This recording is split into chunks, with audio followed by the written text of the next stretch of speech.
What's up everybody and welcome to the Riding Dad channel. If you don't know who I am, my name is Chris. This is my Honda Grom. That's my Harley Davidson Lowrider S M8 Softail. But today we're focusing on the Honda Grom. You saw the thumbnail. Let's roll the intro and we'll talk about what we're doing. Riding Dad YouTube channel. It's the Riding Dad YouTube channel. It's the Riding Dad YouTube channel. It's the Riding Dad.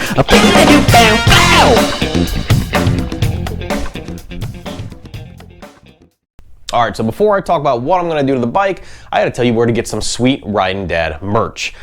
In the description below the YouTube video that you are watching right now and every other video on my channel, there's a Teespring link. Go ahead and click that. There's two collections, the classic Dad logo and then the Dad on the Move, which is the animated version of me from the Tail of the Dragon pictures that I got. Okay, now on to the sprocket change. So, if you know anything about Groms, if you're on the Honda Grom forums, if you're a Grom fanatic, you probably know or have heard that the typical gearing is to change the stock 15-tooth front sprocket to a 14-tooth sprocket. And this is because the Grom is very, very underpowered and very, very under-torqued. So, that being said, it's still a fun bike. Just to really have some fun, and the stunt guys want to do some wheelies, and if you want to take it off-road, just have a little bit extra of a felt torque to it, you're definitely going to want to do a 14-tooth. So if you've been following along with my channel, you know that I have put a 186cc kit, which is roughly about 60cc more than was in the bike to begin with, from DHM. It included some other parts to it as well, but bottom line is I put a big bore kit in there. So because of a big bore kit, you know, there's no replacement for displacement. Everybody always says that. There is a ton of extra torque in this bike than was before, which is awesome. It makes the bike way more fun to ride. It just is a way better bike, and for how cheap the DHM was for a whole big bore kind of inclusive kit, I think it was super cheap and definitely worth the money. I'll be doing a long-term review on that sometime in the future, so make sure you are subscribed and you turn on the post notifications so you never miss one of my videos.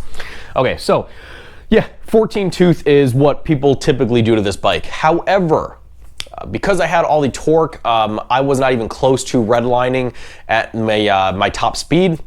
I wasn't even close to it, so because I had all the torque, I thought maybe a 17-tooth will, you know, typically, if you don't know anything about gearing, if you go up, and I'm just talking about front sprockets, if you go up teeth in your front sprocket, you're getting more top end, more top speed, and you're sacrificing acceleration. If you go down, you're getting more quicker acceleration, but you're sacrificing your ultimate top speed. So, I am switching to a 17-tooth sprocket in hopes that because I have all that low-end torque, I will be able to use more of that low-end torque when I get up to my top speed and be able to accelerate more, while hopefully, because I have all that torque, I don't want to sacrifice really much, if any, of my felt torque in the lower RPM ranges and in the lower gears. I really enjoy that about this bike. It's made it super, super fun. So let's go ahead and get the 17-tooth sprocket on here. Super simple. I will also say, guys, sprocket experimentation is like the easiest and cheapest. Well, it may not be the necessarily easiest, but it's super easy. It's on the list. But it is definitely one of, if not the actual cheapest thing you can do for your bike to change your actual felt torque, acceleration, top speed, any kind of like that. It's super cheap. I mean, for the Grom, you're talking about a $10 sprocket, maybe $15, definitely under $20 shipped, no matter where you get it from. I mean, for under $20 to completely change your riding experience, you can't go wrong. Very easy to change. You will see that going up a significant size like I did in the front sprocket for the Grom, you're gonna have to trim off a little, I don't know the technical name of it, but it's like a sprocket front guard or whatever. Otherwise it's gonna wind up rubbing on it and prematurely wearing it. You can find that out from any of the million of forums for Groms and everything like that, but that is super cheap also. I just used the Dremel I already had and some sandpaper and a grinder bit, but I'll talk about that in the actual install of the sprocket. So let's go ahead and take the sprocket cover off. We gotta loosen up the, you won't see it on camera, but I will loosen up the rear wheel and the chain adjusters on the rear wheel.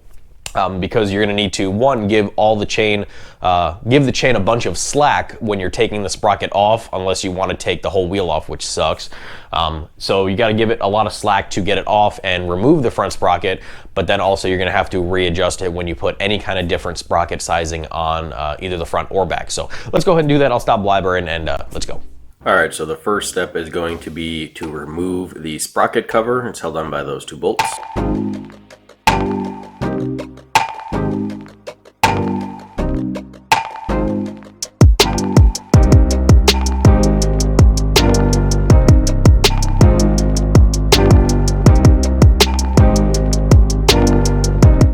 Then you'll need to remove the bolts for this little locking tab. Once the bolts are removed, turn the tab. You'll see there's like two little grooves that fit when you turn it. Slide that off and then the sprocket is free to come off.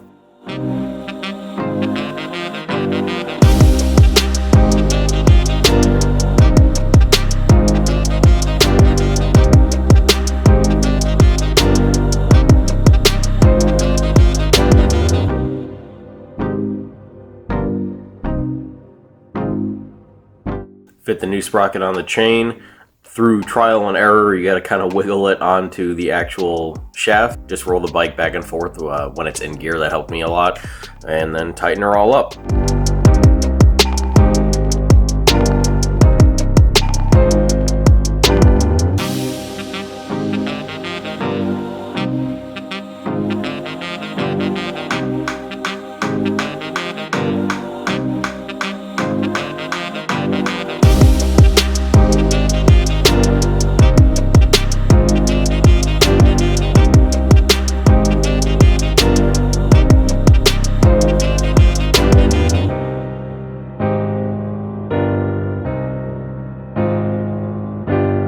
There's a metal sprocket guard on the inside of the sprocket cover.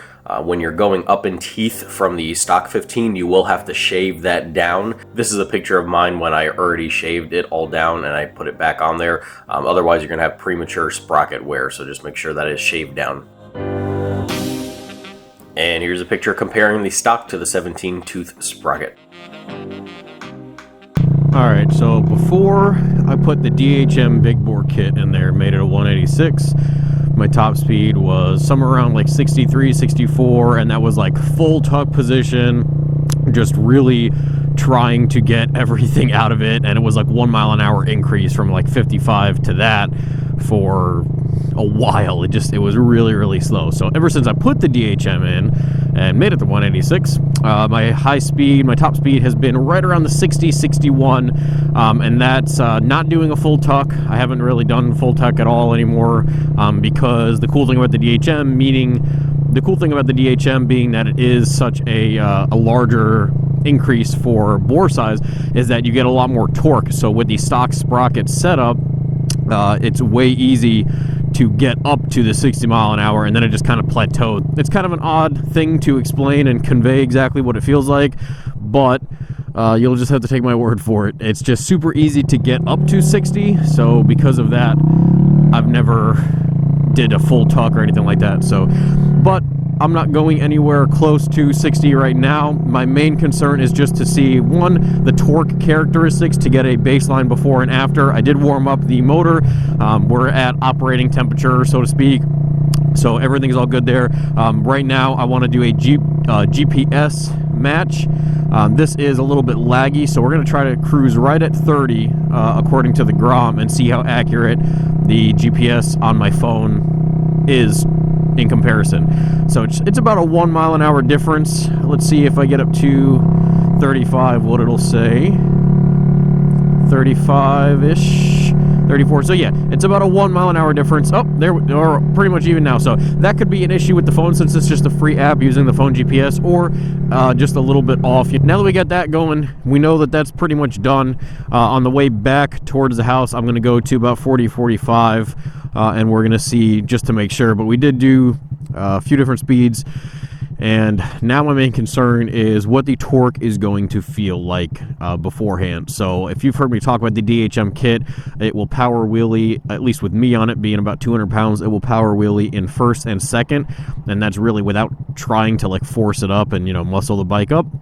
and then it'll have no problem doing clutch up wheelies. I suck at doing any kind of wheelies, so I can do it in first and second, which means somebody else with stock gearing in this motor setup could probably do it in, I'd say maybe even all the gears. Probably not 4, just because of how the 4th gear is geared, but I'd say you could probably do it in third wheel with the stock setup for the sprockets. But if you see, there's, I mean, in 4th gear right now, going back to 30, there's just a ton of torque compared to the stock motor setup. It's just really, really nice. So 4th gear, 30 to 40 mile an hour pulls are really quick, very responsive. All right, now let's do 40C. So 40 is pretty much right on. Again, same thing, 39, 40. We're at a difference of about 1 mile an hour, and that's pretty close. So it'll be interesting to see what the 17th tooth sprocket, how that affects that. All right, now we're in this kind of abandoned park over here. We'll be in first. Let's go 4. Let's bring it up to like 6, 7 miles an hour. Maybe 8. And that was just a power wheelie. That was not clutch. So, like I said, there is a crazy amount of torque from the stock gearing, which is amazing. I think it should go without explanation that this can really do a clutch up wheelie. And like I said, guys, I suck, and I'm not going to try to write it out. I'm just going to do this merely to show you guys that there is the torque there for sure. Yep, there you go. All right, now we're in, let's just do some comparison. We're in 4th gear, which is obviously not the gear you want to be in, going 15 miles an hour, but going, well, let's bring it up to about 20 and just accelerate to 30 pretty quick. I don't think you could do that with a stock gearing. Let's go into 2nd gear at about 10.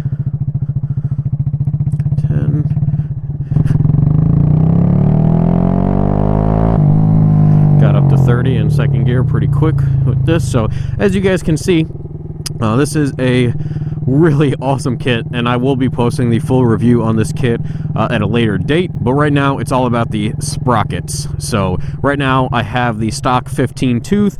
Common stunting mod is the 14 tooth sprocket to get more torque, but as you guys can see, I don't have an issue with lack of torque. If anything, I have way more torque than I know what to do with on this bike. So maybe the 17 tooth will allow for some higher top speed, some lower RPMs, we'll see. All right, so we are on the maiden voyage. Let's see first what kind of change for the speedometer we're looking at, and then next for what kind of torque change. I can tell you just from not getting on it right away and like stretching it out too much or stressing it out too much, it really does not feel that like I lost that much torque at all. It still feels really torquey, way above what the stock is. So all right, let's try to go 30 on the dot. 30 on the dot on the speedo reads 33. Wave to the kid on the ATV. Good for you, little buddy. All right, so 30 on the speedo. The Grom says it's reading about 33 on the GPS. All right, so let's see what we get if we go about 40. All right, 40 is 44. So it's about 3 to 4 lower than what you're actually doing. Okay, so let's see if it has the torque to just lift the front wheel on power alone. I'm not feeling it with the sprocket change. Let's see.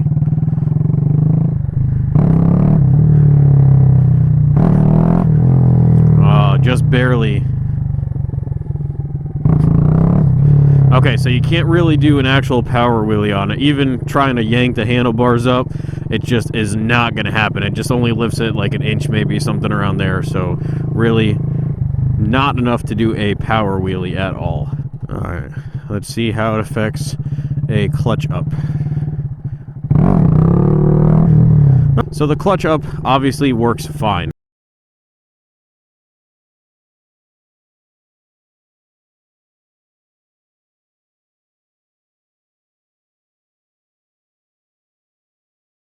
All right, so the results are in. Was the 17 tooth sprocket worth it? It was cool to say I tried it. It's good to have that experience of what a 17 tooth sprocket does on the Grom with the DHM Big Bore kit. But Definitely would not recommend it unless you are somebody that just wants to keep your RPMs really low and you are worried about popping wheelies too easily, and maybe something like that. But if you're doing anything like that and you're worried about that, or you're way more of a very beginner rider, very high chances that you're not going to have a big bore kit, especially one of a 186cc on your Grom. So again, the 17 sprocket is probably not for you. I did some forum research, and a lot of guys were saying with big bore kits, because you have the low end torque increase and everything like that, and you have a raised red line for whatever reason, and I don't know the tech specs behind it. It could just be a tuning issue, because even though I have the tune on the ECU flashed from DHM for the big bore kit, I never brought it to a dyno yet. I'm waiting to get some other stuff done, and then I'm going to wind up ultimately in its final form bring it to a dyno and have it all tuned. But because of that, and the combination of some other stuff too, whatever the reason is, for whatever reason, right at that 60-ish mile an hour mark, it just kind of cuts off. It doesn't even get close to the RPM redline range that was on the stock bike, let alone the increased redline range that was added with the new ECU tune from DHM. So what that means is I have to get a new sprocket. Before I edited this video and filmed this outro, I actually wound up purchasing a 13 tooth. I didn't want to only go down one tooth to a 14. Like I said in the beginning, the stock gearing is a 15 tooth sprocket on the front. I didn't want to go down quite just a hair like that, because I wanted to actually feel what the difference was going to be. So I went ahead and just purchased the 13. Like I said, it was like $15 or $16 shipped. It should be here in a few days.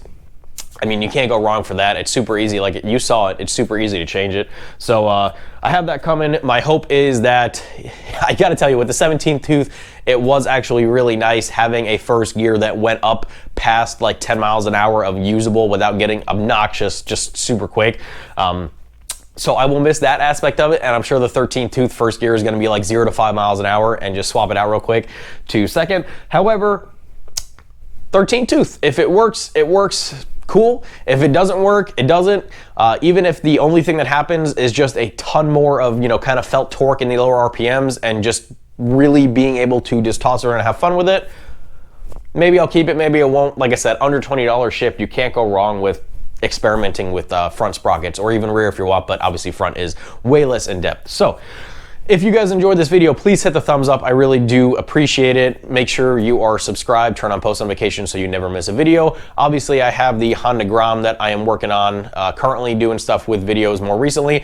I also have the 2020 Harley Davidson Lowrider S. I have a bunch of stuff done to that, a whole playlist devoted to both of these bikes, but also some other cool stuff happening in 2021 with the Lowrider, as long as I can swing it and convince the wife it's worth it. Like I mentioned in the beginning of the video, you can head on over to the Teespring link in the description for the Riding Dad merch. It's very comfortable, but don't just take my word for it. Go ahead and purchase your own so you can see and support the Riding Dad channel. If you send me a picture, I guess really Instagram is the only way to do it, so check out my Riding Dad Instagram page. But if you send me a picture of you opening the shirt, riding with the shirt on, just wearing the shirt, anything with, or any of the, have cups, little fanny packs, whatever you got.